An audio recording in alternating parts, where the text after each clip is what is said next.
On June 4th, 2022, we went to Mavericks Cards and Games in Mason, Ohio to film the players competing in the Mavericks Cup Modern Tournament. In this video, we interviewed Caleb Hodge, a player from Kentucky piloting a modern Hammertime deck. Let's see what he has to say. Basically, it's a tournament where all the best players in the world from different countries and everything come in the same room and play the game that we all love. I am Jace Ballou. And I am Stoneforge Mystic. It's just a really amazing game.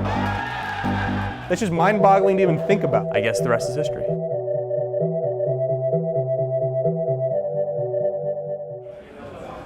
The thing I like playing about Modern is it's really like fast-paced. Every deck seems like it's pretty good. There's no deck that's like never like tops or anything like that. There's some very unfair cards, but you can still be good at just about any deck and do well. So the deck I'm playing is Hammertime. Basically the whole spiel is you're trying to get Colossus Hammer on something with Sigarda's Aid. Sigarda's Aid allows you to play equipment at flash speed, and then Colossus Hammer only costs 1, so you can just pay 1 mana, equip it to like a Mem Knight or an Ornithopter, and just kind of swing in and try to kill them really fast with big damage. That's the best thing about it. Well, it was between this and Death Shadow, and I felt like Hammertime is a lot more well-positioned, with Living End being a big beater right now, and a lot of people playing free spells. So I play Lavinia in the sideboard, which kind of counters anybody playing free spells. I think it's pretty resilient compared to Death Shadow, which isn't doing so hot right now. So yeah, that's why I picked Hammertime. Most lists run 3 Mem Knight, 3 Ornithopter. You'll run Giver of Runes. You run 4 Puresteel Paladin, 4 Stoneforge Mystic, just to get your hammer. You want to try to get hammer as fast as possible, and you want to get things that can equip for free, which Puresteel Paladin does. But this list runs the Puresteel Paladin, runs the Stoneforge Mystic. The only difference between it and stock is it runs 4 Ornithopters instead of the Mem Knights. It's just Mem Knights aren't really good, and even though they're 1/1s and they can kill Ragavan, Ornithopter just gets over everything. It just has the evasiveness that you really need sometimes. Because if they just put like a 1/1 or like just a random blocker into play, a Mem Knight isn't going to get through where you need an Ornithopter to get through. And you can play Hammer at instant speed to get over them, because it'll keep the flying if you play onto the Ornithopter when you attack. Just Mem Knight just doesn't do that. And you really need Shadowspear to really get in with Mem Knight if you want to kill with Mem Knight, unless they just don't do anything, and then you just win. But, you know. The cool things I like about this deck is based over stock, because stock doesn't have any interaction at all. It is just I am all in. The differences in this deck is that I have 2 Blacksmith skill and 2 Spell Pierce to protect my guys from dying, because people will usually bolt or exile or try to kill my guy before it equips with the hammer to like slow me down. So I keep those 4 cards for interaction and protecting my combo. And then I have a Kaldra Compleat. A good plan is if you're playing against like Rhinos or something like that, or if you're playing against the Mirror, you can do Giver of Runes into Stoneforge, get Kaldra Compleat, and then you have a protector for Stoneforge. So the next turn you can put Kaldra into play. And even if they try to interact, they would have to kill both cards before they can interact with you, and they wouldn't be able to get through a 5/5 indestructible, haste, trample, exiles anything it deals damage to. It's great. It's a great card. My friends hate it, but I like it.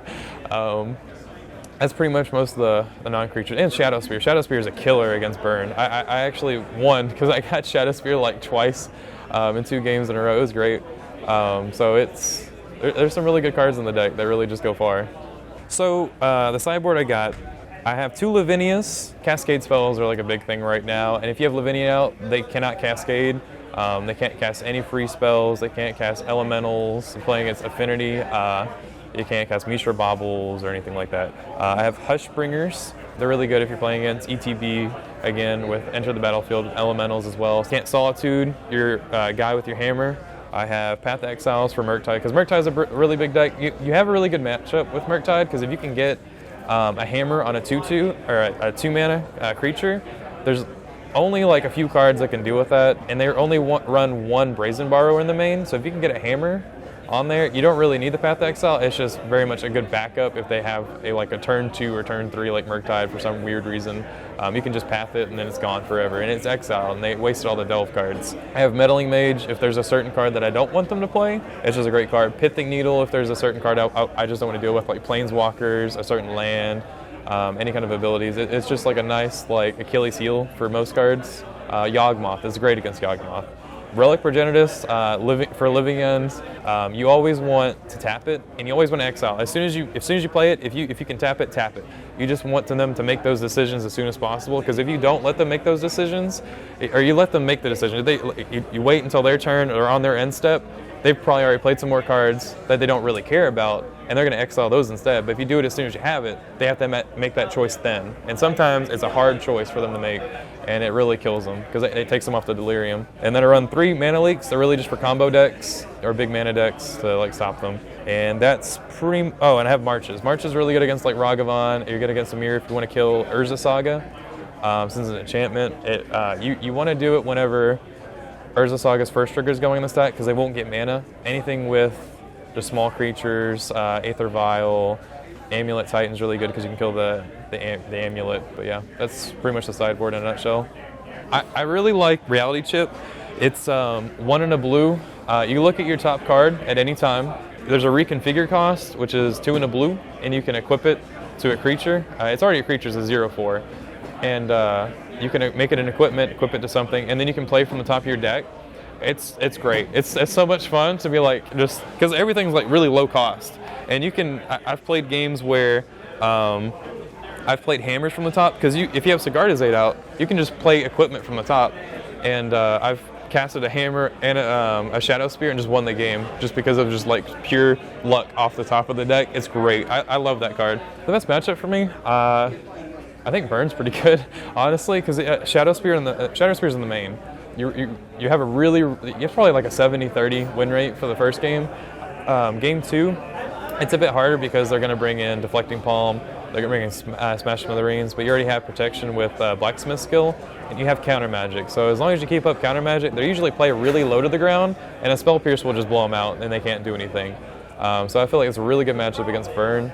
I'd say that's probably the best matchup right now in the meta. I saw a lot of Yawgmoth today, and it's pretty upsetting. Also Omnath, because even though I have protection for it, just like Fury, Solitude, just annihilate me. There's nothing really I can do, and I have to play really conservatively or I'll just lose. And then Yawgmoth, it just kills creatures. It's a creature hate deck, and it combos off. There's not really much interaction I have for that until the game 2 and 3. So if I don't kill them fast game 1, it's going to be a really hard game 2 and 3 because they have Force of Vigor backup. That just blows me out. You can play it pretty well at like a low level, but you can take it really far. There's a lot of high level plays that you can make, and I suck at the deck. I'm trying to get good at it. I've played it for about like 6 months, and I'm still not anywhere near like a good level. There's a lot that I have to learn, and there's a lot of plays that I can get better with. But it's a really fun deck if you just want to hit really hard, So yeah. Caleb made the top 8, but fell short in the quarterfinals. However, he did a great job piloting the deck. That's it for this episode. Stay tuned because we have more deck techs coming soon. Thanks for watching Inside the Deck.